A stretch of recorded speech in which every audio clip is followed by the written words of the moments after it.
para hulihin si Digong. Siya nga lang ang nagbukas ng pinto para pumasok ang ICC sa Pilipinas at ang Interpol. Ito po ang katotohanan kung bakit si Digong nagkaroon ng warrant mula sa ICC. Laila de Lima. Speaking of Laila de Lima, eto na mga kababayan. Laila de Lima. At this point, di ba? May warrant of arrest, okay? From the ICC. Ito. We need to start off on with a legal question, but please also break it down for us in layman's terms. Kasi there's this big debate as to whether or not somebody who's being extradited should undergo a process first here in the Philippines, or can he already be taken out of the country and, for example, brought to The Hague? Okay, kasi ang alam natin at this point, di ba? May warrant of arrest, okay? From the ICC. And then, pinadaan sa Interpol. And then the Interpol, in turn, referred it to the Philippine government.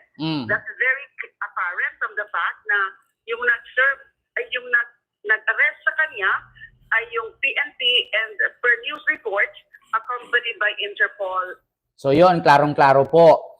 Sa mga pinaglalaban po ng mga DDS na hindi marunong mag-research, tama nga sabi ni Baste, ang ICC walang jurisdiction na pumasok sa Pilipinas at mag-aresto kay Digong. Pero, kasi hindi na tayo miyembro ng ICC. Ang problema, miyembro po tayo ng Interpol. According nga dito sa sabi ni Laila de Lima, Interpol po ang nakipag-collaborate or nakipag-coordinate sa Philippine Police o PNP, Philippine National Police, para tugisin si Digong. Hindi po ang ICC, kundi ang Interpol. So, klaro po. Gising, mga kababayan. Klaro po. Huwag na kayong iyak-iyak dyan. Si Digong din naman, wish granted yan. Ito na. Agents or Interpol officers. I'm just basing this from report so far. No? So, proseso ay nasunod. Now, depende na rin yan if there are other intermediate steps na usually being undertaken by Interpol kapag merong ganyan na mga referral sa kanila for implementation. Kasi, the lawyers of Mr. Duterte, I'm sure, are thinking now of certain remedies. Kaya hindi may iwasan na merong mga intermediate steps muna or developments. But then, ang malinaw talaga ay arestado na siya.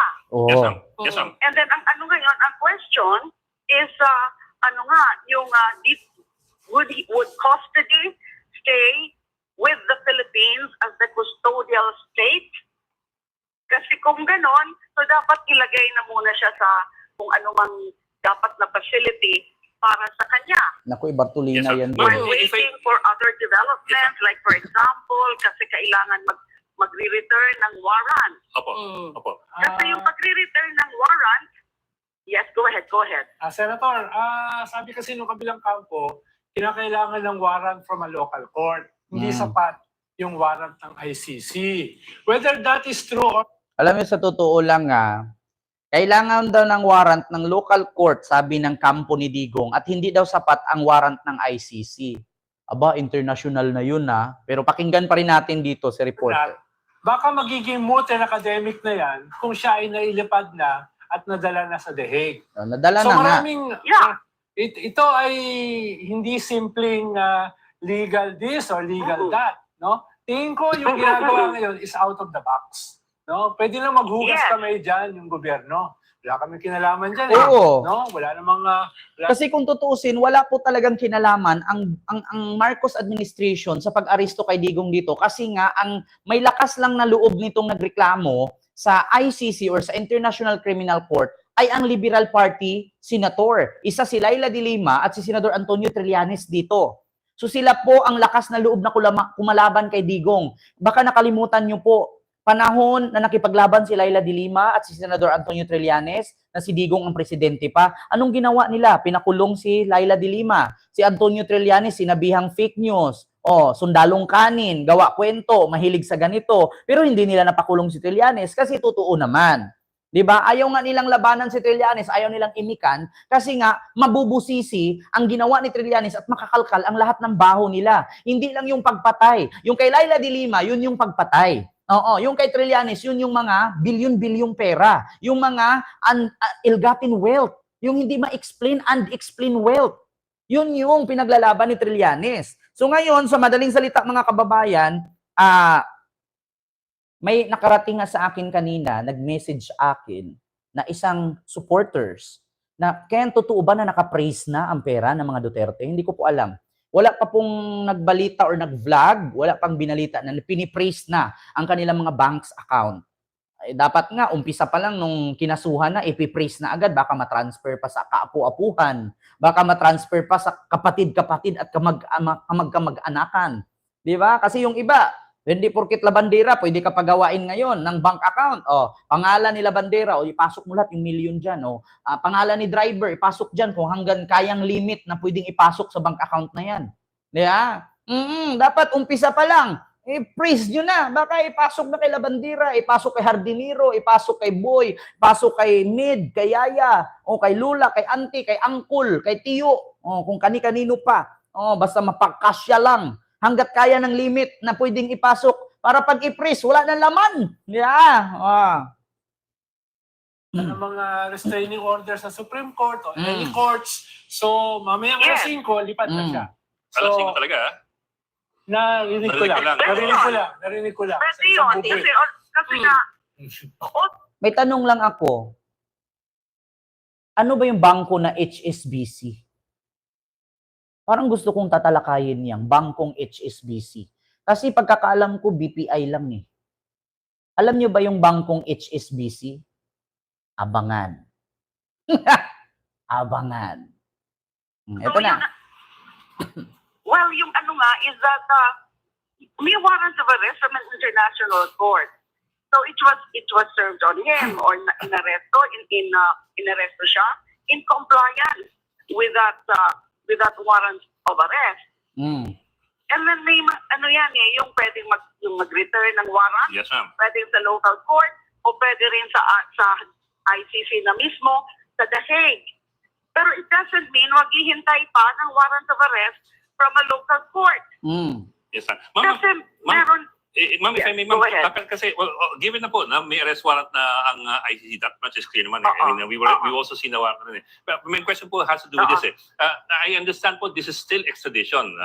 Technically, it still is extradition, even if it's ICC and Interpol. But we also have this extradition law, PD 1069, which also states that in cases of extradition, before you can fly somebody out, it has to be approved by a court, I think the RTC, and that can be appealed with the Court of Appeals. So that would sound like it's a more long drawn out process than some would like to believe na pwede siyang ilipad ASAP. Ano po, what really is the case here? I mean, you were Justice Secretary before. Yeah. Okay, kasi, well, hindi talaga maiiwasan na this is considered also like an extradition case. Kasi yung mga other cases na dumadaan talaga sa Interpol ay ganon, yung talagang out and out na mga extradition. Now, this particular, this situation, ICC, iba ang jurisdiction yan, although may pagka similar to extradition. So, yung sinabi ni Senador Laila de Lima, sinabi na natin kanina yan. Oo, so narinig nyo naman po ang sabi ni Laila de Lima. Oo, sila po ang author niyan. Kaya po nabigyan ng warrant at hinuli si Digong. Wala pong kinalaman si Pangulong Bongbong Marcos dyan. Klaro po. Oo, so ito na mga kababayan. Bago tayo magpatuloy sa ating panghuling pag-uusapan patungkol kay Bato de la Rosa, ito na. According sa aking pagkakaalam, mga kababayan, yung bangko na HSBC,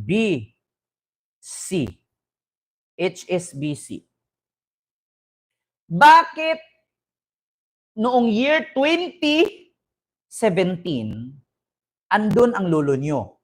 Kasama ang abogado, kasama ang Entel, kasama ang mga galamay niya. 2017, pumunta sa HSBC. Pagka 2019, lumipad ulit HSBC. Ganon pa rin ang kasama niya. Abogado, Entel, pulis o bodyguard, siya. Noong 2025, lumipad ulit. Ganon pa rin ang kasama niya. Abogado, Entel, private bodyguard, siya. So bakit kada flight nila sa Hong Kong, hindi nag-iiba ang mukha ng kasama. Hindi nyo ba napansin? 2017, 2019, 2022, and 2025, kung ano yung mukha ng 2017 na kasama niyang lumipad ng Hong Kong, ganun pa rin yung mukha na kasama niya ng 2019, 2022, 2025. Every 2 years. Hindi ba kayo nagtataka?